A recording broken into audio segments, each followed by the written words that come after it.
ভারত হয়তো আমাদেরকে একটা ইয়ে দিছে, ওয়ার্নিং দিয়েছে, বাট এই ওয়ার্নিংটার আমার কাছে দৃষ্টিভঙ্গিটা হলো ওয়ার্নিং, আমার কাছে এটা ওয়ার্নিং এ মনে হয় যে তোমরা যদি এর সাথে পরে বাড়াবাড়ি করো তাহলে কিন্তু আমরা, কারণ অলরেডি রিপোর্টস আর দেয় যে ভারতীয় ক্রিকেট কন্ট্রোল বোর্ড চিন্তা করতেছে যে বাংলাদেশের সাথে সামনের যে কি বলে সামনের একটা সিরিজ আছে, সেই সিরিজে বাংলাদেশের সাথে যে সিরিজ, এই সিরিজ তারা এখন আপাতত খেলবে না। এই যে দেখেন, একটার পর একটা সিরিজ খেলবে না, কিন্তু আবার এট দ্য সেম টাইম বলেছে যে ওয়ার্ল্ড কাপ যখন হবে তখন বাংলাদেশের টিম এখানে স্বাগত, তারা মানে দুই নৌকায় কিন্তু বাংলাদেশকে একটা ওয়ার্নিং দিল। কিন্তু দুঃখজনক হলো যে ওয়ার্নিংটা একজন ব্যক্তির বিরুদ্ধে চলে গেল। এটা হলো আমার কাছে সবচেয়ে, যে মোস্তাফিজকে সবাই চিয়ার করে, কলকাতাতে খেলে শুধু না, পুরো ইন্ডিয়ার লোকেরা চিয়ার করে। কয়েকজন লোকের আবেদনের প্রেক্ষিতে কি ঘটনাটা ঘটলো, নাকি ইন্ডিয়া আসলেই একটা পলিসি নিয়ে আছে যে বাংলাদেশকে আস্তে আস্তে আমরা একটা সিগন্যাল দিচ্ছি, একটা দিচ্ছি, যেটাতে বাংলাদেশ বুঝতে পারে যেন বাংলাদেশ আমাদের সাথে যেন খারাপ ব্যবহার না করে। তাহলে আমরা এই প্রথম থেকে দ্বিতীয়টা যাবো, দ্বিতীয়টার ইঙ্গিত কিন্তু দিয়ে ফেলছে যে তারা আমাদের সাথে খেলবে না, ইঙ্গিত দিয়েছে, এখন পর্যন্ত ডিসিশনটা জানায় নাই, ইঙ্গিত দিয়েছে কিন্তু যে বাংলাদেশের সাথে নাও খেলতে পারে নেক্সট সিরিজটা। এবং বাংলাদেশ কিন্তু অলরেডি সিরিজের ডেট অ্যান্ড টাইম, প্লে সব ঠিক করে ফেলছে।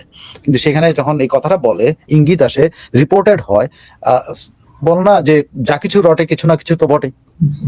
এই কথাটা ধর আনন্দবাজারের মতো রিপোর্টে পত্রিকায় আসছে, এই কথাটা আসছে স্টেটসম্যানের মতো আসছে, এটা আসছে হিন্দুস্তান টাইমস এর মতো জায়গাতে আসছে, এটা আসছে হিন্দুর মতো জায়গা, এই পত্রিকা, হ্যাঁ দ্য হিন্দু। তো আপনি নিশ্চিত কিছু না কিছু ঘটতেছে, এবং সেটা কিন্তু বাংলাদেশ ক্রিকেটকে মাধ্যমে বাংলাদেশকে একটা সতর্ক বার্তা দেওয়ার চেষ্টা করছে, যেটা মোস্তাফিজের জন্য শাস্তি হয়ে গেল।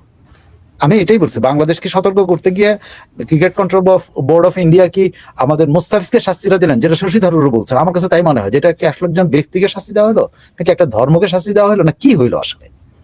আসলে দেশটাকে কোনো কিছু আসলে করা হলো কি? যেটা মনে হয় জয়শঙ্করের কথার পর মনে হচ্ছে বাংলাদেশকে সতর্ক করা হয়েছে, কিন্তু এখানে বাংলাদেশ রেস্ট্রেন্ট ভূমিকা নিতে পারতো, যে আমরা একটু সংযমী ভূমিকা হই। সেটাও কিন্তু আমি দেখলাম যে খুব ভালো না। আমাদের এই নব্য কি বলে ক্রীড়া উপদেষ্টা 26 লাখ ভারতীয়কে যে অপহরণ করে রেখে দিছে, সেই লোকটা কি হম্বিতম্বি করলো দেখেন। এই হম্বিতম্বির জন্য আসলে মানে আমি বুঝি না, ভালো ব্যবহারের কি কোনো মূল্য নাই? ভালো ব্যবহার কি কেউ করতে পারে না? আপনার একজন আমার উপর রাগ হয়েছে, তার সাথে কি আমি ভালো ব্যবহার করে কি তাকে ঠান্ডা করতে পারি না? বাংলাদেশের সাথে সে ধরেন এটা বাংলাদেশকে শিক্ষা দেওয়ার জন্যই হলো, ধরে নিলাম আমাদের একটা সিগন্যাল দিল, তো সেই সিগন্যালটাতে আমরা তো একটা দিন আমরা থাইমা আমরা আলোচনা করি, আমাদের ক্রিকেট কন্ট্রোল বোর্ডকে আলোচনা করতে দেওয়া উচিত ছিল। কারণ আমাদের ক্রিকেট কন্ট্রোল আমিনুল ইসলাম প্রধান বলছেন আমার সাথে এখন পর্যন্ত যোগাযোগ হয়নি, তাহলে উনি কোন ভিত্তিতে ইমিডিয়েটলি একটা রিয়াকশন পাঠিয়ে দিলেন? আগে তো ক্রিকেট কন্ট্রোল বোর্ড, যদিও KKR কনফার্ম করছে, কিন্তু cricket control board of India তো আমাদের বাংলাদেশ জানাবে। কারণ কেন জানাবে এই জন্য বাংলাদেশ ক্রিকেট কন্ট্রোল বোর্ডের কাছ থেকে ছাড়পত্র নিয়েছে, এটা KKR নেয়নি, ছাড়পত্র নিয়েছে ইন্ডিয়ান ক্রিকেট বোর্ড। তো ইন্ডিয়ান ক্রিকেট বোর্ড অবশ্যই বাংলাদেশকে জানাবে, তো সে জানানোর জন্য ওয়েট করা উচিত ছিল। আরেকটা হলো, এখানে মোস্তাফিজের স্বার্থ কতটুকু নষ্ট হয়েছে সেটাও দেখার বিষয়, কারণ তার সাথে চুক্তি হয়েছে। এখন আপনি মুস্তাফিজ কোনো শর্ত ভঙ্গ করে নাই, শর্ত ভঙ্গ করলে এখন KKR বরং চুক্তি করে শর্ত ভঙ্গ করছে।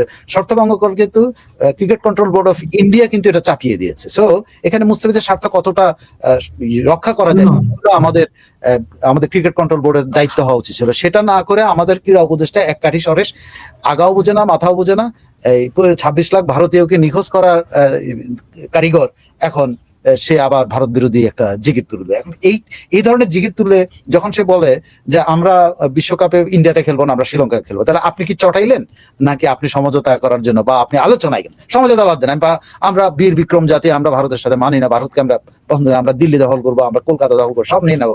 কিন্তু আপনার কথা হলো যে আপনি তো আলোচনায় যাবেন। এটা তো যে কোনো যুদ্ধের সময়, তো আদি যুদ্ধের সময় কিন্তু আপনি দেখবেন যে যখন ইনভেডার ফোর্স আসে, যারা মানে আগ্রাসী ফোর্স আছে, তারা কিন্তু একটা জায়গায় ক্যাম্প করে কিন্তু তারা তাদের মেসেঞ্জার পাঠায়, যাকে আক্রমণ করবে তার কাছে পাঠায়, তুমি নিঃশর্ত আত্মসমর্পণ করবা, নাকি আমরা তোমাকে আক্রমণ করবো, নাকি তুমি কোনো আলোচনায় যাবা। তখন কিন্তু বিভিন্ন ধরনের আলোচনা, আপনি বহু বহু ওয়ারের কিন্তু এই যেগুলো দেখবেন যে এক পর্যায়ে এসে বলে আচ্ছা ঠিক আছে আমাদের এত শূন্য মারা যাবে, তোমাদের এত শূন্য মারা যাবে, ঠিক আছে আমি আর তুমি লড়াই করি, 2 রাজা লড়াই করা শুরু করো, বা 2 রাজা নমিনেট করলো দুজনকে তার তার ইয়ে হিসাবে, প্রতিনিধি হিসাবে, তারা ফাইট করলো, তার ম্যান হইলো, তার ফাইট করলো, ফাইট করে যে জিতবে তার পক্ষেও যারা পরাজিত তারা থেকে যাবে। তাহলে কি হলো, প্রাণহানি হয় না। কেন এই ধরনের আলোচনা কেন হয়? প্রাণহানি কমানোর জন্য। আর দেখবেন যে এখানে লিডিং রোল নেয় কেন নেতা, নেতা কেন লিডিং রোল, তার কারণে সৈন্যরা না মারা যায়। এখন এখানে লিডিং রোল নেওয়ার কথা ছিল কে? ক্রীড়া উপদেষ্টার। এখানে তো মুস্তাফিজ লিডিং রোল নেওয়ার কথা না, এখানে লিডিং রোল নিবে হলো আমিনুল ইসলাম বুলবুল। তারা লিডিং রোল নিবে এবং ভারতের সাথে একটা শান্তি পতাকা নিয়ে আলোচনা করবে। আমি আপনি আলোচনা করেন যে ভাই তুমি আমার মুস্তাফিজকে করছো, তুমি কেন এটা করলা, একটু এটা তোমার বিবেচনা করো। তখন বলতেন আমরা বিবেচনা করতে পারবো না। তো ঠিক আছে, আমার মুস্তাফিজের স্বার্থটা সংরক্ষণ করো। এখন কি আপনি সে পথ রাখলেন? মুস্তাফিজের স্বার্থ সংরক্ষণ অবশ্যই যদি ইন্টারন্যাশনাল আইনে মুস্তাফিজের স্বার্থ সুরক্ষিত থাকে তাহলে সেটা থাকবে। কিন্তু কথা হচ্ছে আমরা কি করছি? আমরা কি হট হেডেড হিসেবে আচরণ করতেছি না? ভারতের কয়েকজন হিন্দুত্ববাদী নেতা হট হেডেড আচরণ করলো। জয়শঙ্কর সে হট হেডেড নেতাদের থামানোর জন্য সে ধরেন ভারতের পররাষ্ট্রনীতির মধ্যে ক্রীড়া কূটনীতি ঢুকিয়ে এই আমাদেরকে একটু মেসেজ দেওয়ার চেষ্টা করলো। তা আমরা মেসেজটা পাইছি, পাওয়ার পরে তো আমরাও তো আলোচনা যেতে পারি। আমি তো বললাম যুদ্ধে তো এই আলোচনাগুলো হয়, এক পক্ষ আরেক পক্ষের সাথে আলোচনা করে অ্যাটলিস্ট যুদ্ধ এড়ানোর জন্য, সারেন্ডার করার জন্য, বা শেষ পর্যন্ত কেউ সারেন্ডার করতে না চাইলে এক পক্ষ আরেক পক্ষের সাথে একা একা ফাইট করে, হ্যাঁ একটা ইয়ে করে তারা, যাতে তার সাধারণ সৈন্যরা না মারা যায়। এখানে তো বরং ইয়ারা কি করলো, হত্যা করতেছে হলো আমাদের সৈন্যদেরকে। মোস্তাফিজ ক্ষতিগ্রস্ত হচ্ছে, আসিফ নজরুল তো কিছু হবে না, কিছু হবে? সে কি ক্রিকেট খেলতে যাবে? ভবিষ্যতে মোস্তাফিজই কিন্তু আবার একজন ইন্ডিয়ান ক্রিকেটের দলের সদস্যের সাথে খেলবে, কিন্তু ভবিষ্যতে আমিনুল ইসলাম বুলবুলই কিন্তু বোর্ড অফ ইন্ডিয়ার সাথে হ্যান্ডেল করতে হবে। এটা তো আসিফ নজরুল করবে না, এই ষাঁড়টা তো করবে না। এই ষাঁড় যে ষাঁড়ের আচরণ করলো, এটা ষাঁড় যেমন গুতা মারে না, যে ষাঁড়ের যখন নতুন সিংহ যায় বুঝছেন, এই ষাঁড় কিন্তু যেখানে পায় এখানে হলো ইয়ার মতো, বাচ্চার মতো। বাচ্চারা যখন নতুন দাঁত উঠে সব দিকে কামড়ায়, এই নতুন ষাঁড়ের যখন নতুন শিং উঠে তখন কিন্তু এটা সাংঘাতিক ঘষাঘষি করে, এটা ধার করার লাগে, বা তার আসলে পেইন হয়।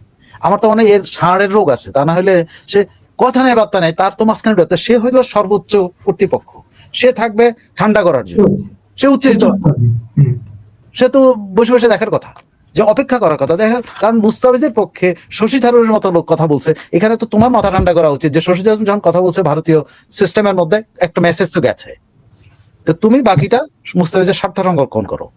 ভবিষ্যতে যেন আমাদের এই ধরনের সিচুয়েশন তৈরি না হয় সেই রাস্তা তুমি তৈরি করো। এটাই তো তার দায়িত্ব ছিল। এখানে কি সে অভিভাবকের ভূমিকায় গেছে? এখানে কি সেনাপতির ভূমিকায় গেছে? এখানে তো সে সৈন্যদের মারামারিতে লাগাই দেয়, সৈন্যদেরকে মেরে ফেলানোর বুদ্ধি। দিল্লির ভূমিকা আছে আমি জানি না, বুঝছেন তো।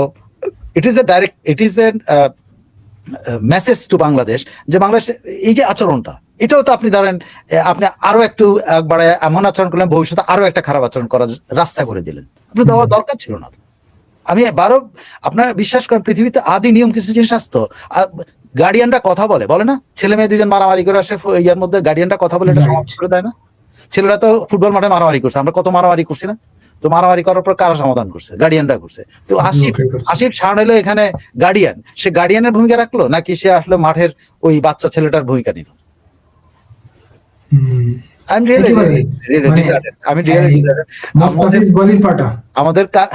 আমাদের কারো ব্রেইনে মনে হয় যে সবসময় আগুন জ্বলতেছে, এটা মনে হয় ওই যে বলে না উত্তরায়, হ্যাঁ ভারত বিদেশি গোবর ভর্তি ব্রেইনের মধ্যে উত্তরাইতেছে খালি। এখন এই উত্তরানোর শেষ কোথায় আমি বলতে পারতেছি না, বাট এটা উত্তরাইতেছে, টু মাচ, এটা বাড়াবাড়ি হচ্ছে। ভারত আপনাকে মেসেজ দিয়েছে, সে আপনি মেসেজটা নেন, talk with them, that's simple.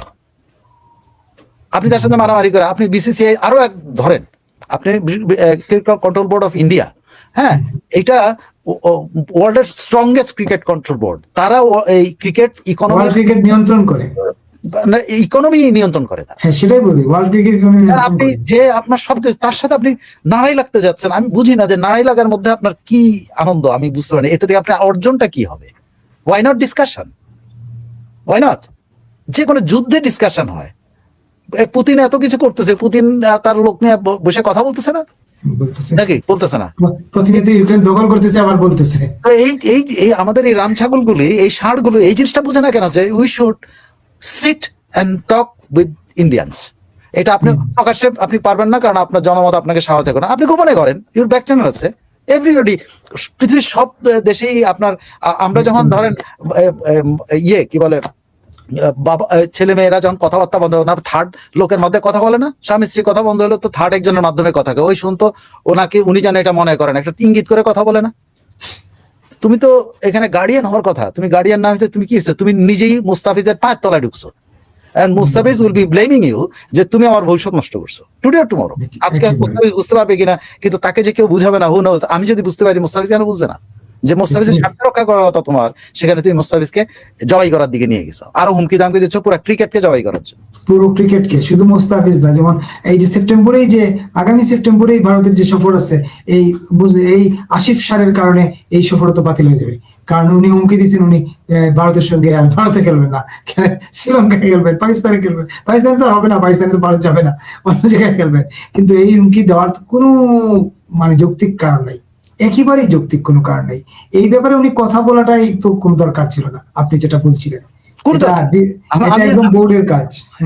শুনেন, মাথা গরম, ওর কি মাথা গরম, ওর যেসব কথাবার্তা লাগে, এখন তো আমরা তো আমাদের পুরো জাতির উচিত যে ওরে পিটানো, কিন্তু আমরা কি পিটে দিয়ে যাচ্ছি তারে? আমাদের বড় মাথা ঠান্ডা না, তার সাথে আমার মাথা ঠান্ডা রাখার কথা, যেন আমরা তারে না পিটাই।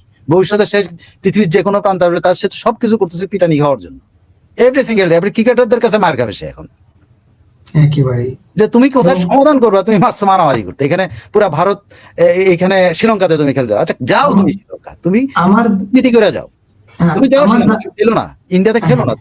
তুমি আবেদন জানাও ইয়াকে যে ভাই আমাদের নিরাপদ ফিল করতেছি না, আমাদেরকে যদি হিন্দুত্ববাদী সংগঠন পিটান দেয় আমরা কি করবো, আমাদেরকে শ্রীলঙ্কায় খেলতে দাও, তো বলতে পারতেন। আপনার হুঙ্কার দেওয়ার দরকার কি? আমি তো বুঝি না হুঙ্কারের কি আছে। না, আমার ধারণা কি যে এই যে মনে ধরেন উনি এই যে জয়শঙ্কর যে আসছিলেন, উনি যে কাচুমুচু হয়ে গেছিলেন, এইটার কারণে উনি খুব জেদ পুষছে নাকি, যে একটা সুযোগ পাইছে এখন জয়শঙ্কর এখন বুঝাই দিই যে আমি ক্রিকেট খেলবো না, এইরকম হতে পারে আর কি। এটা খুব দুঃখজনক বাংলাদেশের ক্রিকেটের জন্য। মুস্তাফিজের জন্য তো অবশ্যই পার্সোনালি বিরাট ক্ষতি হয়েছে, এবং বাংলাদেশ ক্রিকেটের জন্য বিরাট ক্ষতি। হ্যাঁ, সেটাই তো, পার্সোনালি বিরাট ক্ষতি হয়েছে।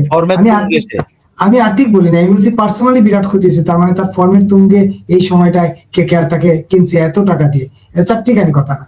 মানে কেকেআর বুঝছে তাকেই দরকার, কিন্তু কেকেআর সেখানে নত হয়েছে ইয়ের কাছে, তাদের দেশের রাজনৈতিক দল দেশপ্রেমের কাছে নত হয়েছে। যাকে এইটা খুব দুঃখজনক।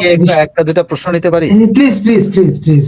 আচ্ছা, আমি একটা জিনিস আমি আপনার দর্শকদেরও বলবো যে প্লিজ উস্কানি দেওয়া কথা বলেন না। উস্কানি আরেকটা উস্কানি টেনে আনবে, সমাধানের কোনো পথ নাই।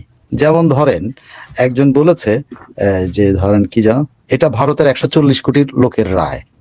আপনি বলতে পারেন অফকোর্স শশী থারুরকে তাহলে ভারতের নাগরিকত্ব থেকে বাদ দিয়ে দেন, ওই তো বলছে।